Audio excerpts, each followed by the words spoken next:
Hey everybody, I'm going to try to do this as briefly as possible. I've actually tried 2 times prior to this and just couldn't pull it off.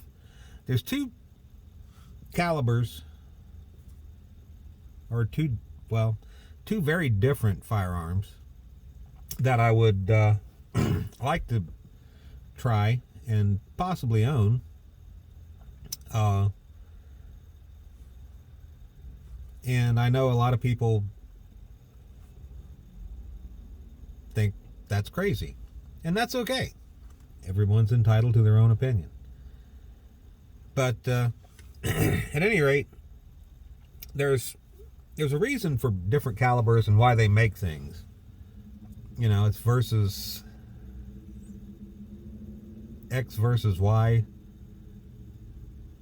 So it's like this. Some people buy, for example, a Nissan Versa, and they're really happy with it. Some people buy a Chevrolet Corvette, and they're really happy with it. It really just depends, but they're made to do different things. Okay?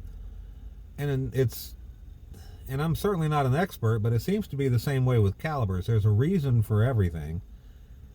And I'm not saying you have to have one for every single thing you plan to do, but I don't think I'd want, personally, a 10 millimeter for home defense. I don't have walls that would stop bullets. Definitely not from a 10 millimeter. A 380 or a 9 would have a better chance. But, don't want to go blowing holes in walls and have bullets exit the house if I'm in a gun battle with an intruder, and possibly have it go into a neighbor's house. So, I think about these things. So, anyway, you know what they say, you gotta not only think about your target, but what's behind it. And if you miss and it goes out of your house, you're still responsible for that bullet. So keep that in mind. But it's kind of like, which would be better for home defense, a 38 or a 357 Magnum? Well, I don't know.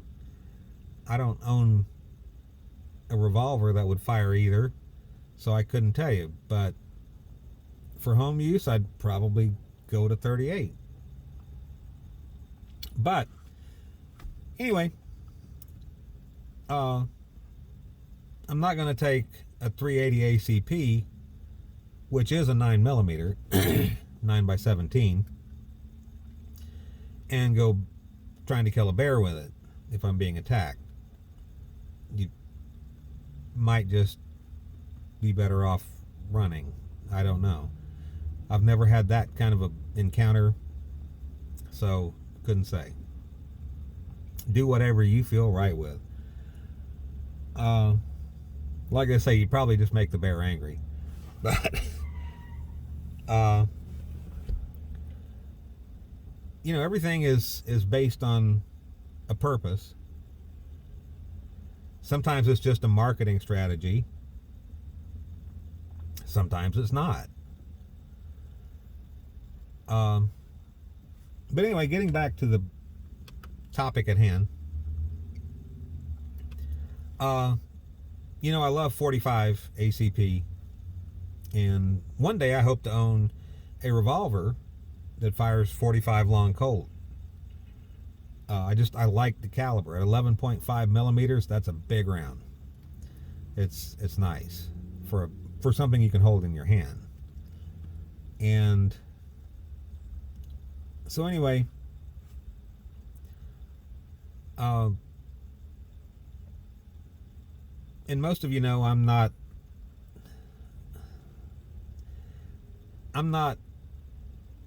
a person that, oh my gosh, I bought this gun and I got to have every other gun they make. I mean, Smith & Wesson, I own one. Do I want every Smith & Wesson they make? No. I would like to get a 40 in the same physical size as my 45, which is 3.3 inches. That's a good size to carry. But that's a whole different topic. But your 45 is a decent round, and I like larger calibers. I'm currently carrying a 9mm Sky CPX2 on me, and I love my Sky. I never plan on getting rid of it. It's just, to me, it's the perfect size, like the 380, like the 380 ACP, which is the CPX3, which falls close into the same category as the Smith & Wesson 45 with a 3.3 inch barrel. All three of those are great sizes to carry. Not saying that anything against any Ruger, Glock, or any other brand. Just saying, as far as carry. But, you know, whenever someone comes up with something, I don't necessarily think it's always a marketing strategy. I think there's a purpose behind it, besides just marketing.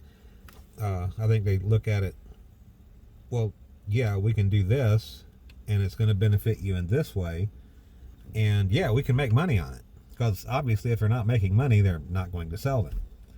That's what business is all about. So, Glock did an interesting thing. They made the 45 Gap. It's a shorter cartridge, as I understand it, based on the 45 ACP, and I would love to try one. A friend of mine has one, and I hope to, at some point before I die of old age,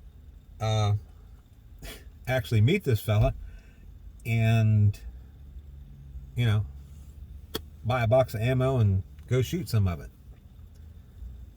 Because he has the Gap. And like I said, and I love 45. The other one is the 357 SIG. Some people consider both of those guns, the 45 Gap from Glock and the Sig Sauer 357 round, they consider them much ado about nothing. Because, well, you've got 45 ACP, you got 45 Long Colt, you got 45 Super, you've got your 357 Magnum. Why do you need a 357 SIG? Well, it's a different bullet. It's a different design. It's not just a rip-off of one. The 357 SIG, as you know, if you've read, unless they've changed recently, the Secret Service carry it, and a lot of police departments carry it. So the purpose of it is, so they say, for penetration, such as someone hiding behind a car door, you know, I'm assuming a wall. I don't know if it'd go through block. I don't know. Maybe someone like Paul at Heavy Metal could do a test on that. 357 SIG penetrating concrete block. That'd be interesting. Because essentially it's a 9mm round with a 40 Smith & Wesson case, and makes it a 9mm on steroids. So, yeah, I'd like to try those two. Maybe at some point own one or both. They're unusual. I know the ammo's more expensive, and I'm sorry, but I get so aggravated hearing people whine about ammo prices. Whenever I was 20, I think, years old, I bought a car, and it was a Cadillac. I don't usually bring this up. I'm not trying to impress anybody. I didn't want the Cadillac, but I bought it. It's a long story. One day I'll tell you about that. But I bought the car, 425 cubic inch engine, 4-barrel carburetor, had every option you could get. The only thing it didn't have was a sunroof, which I didn't want. I don't like sunroofs, personally. It's just another place to leak, generally. And it didn't have a rear window de-icer. That's the only two things this thing didn't have. It had the 6-way power seats. It was a 60-40 split bench. Actually, it was 50-50. They call it a 60-40. I don't know why. Leather interior, automatic dimming headlights, the timed headlights where they go off. That back in that at that time, nobody had that. I mean, that was extreme luxury.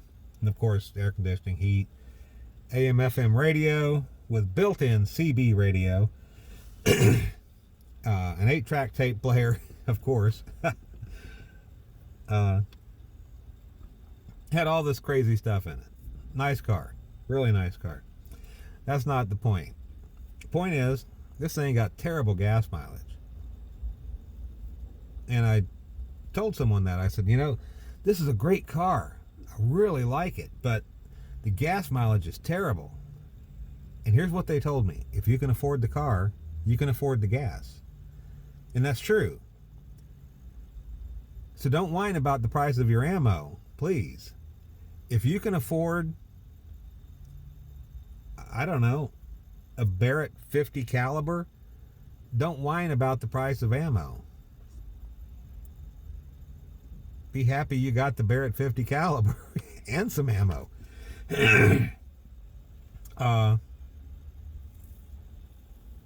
You know, it's the same for the 357 SIG or the 45 Gap. Don't whine because of the price of ammo. You know, I don't know what to tell you.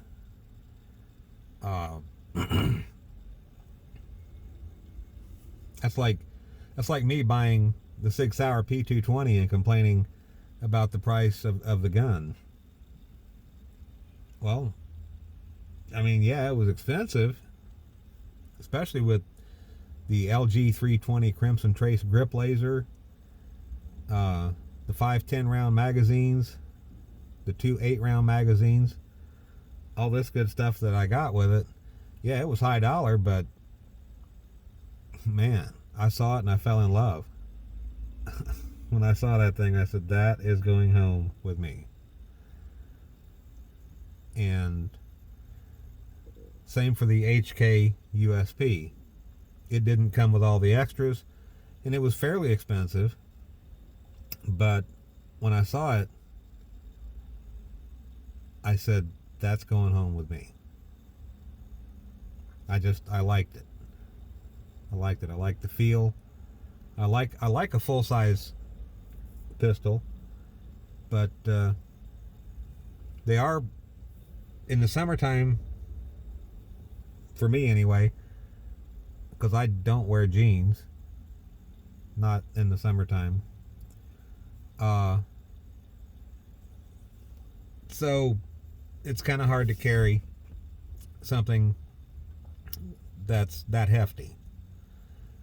So the Smith & Wesson 45 ACP with a 3.3 inch barrel, the Sky CPX2 with a 3.1 inch barrel, those are my go-tos. And I still feel quite safe with either one. I wouldn't keep a gun that I didn't feel confident with, personally. But anyway, this is getting to be a very, very, very long video, and I don't mean to bore you, but that's a couple of guns that I'd like to try and possibly own. If you have any input, go for it. I never said that either one of these are the best, the end-all be-all. But I think they'd be fun to own. Maybe I'm wrong. But anyway, you all take care. Bye-bye. See you later.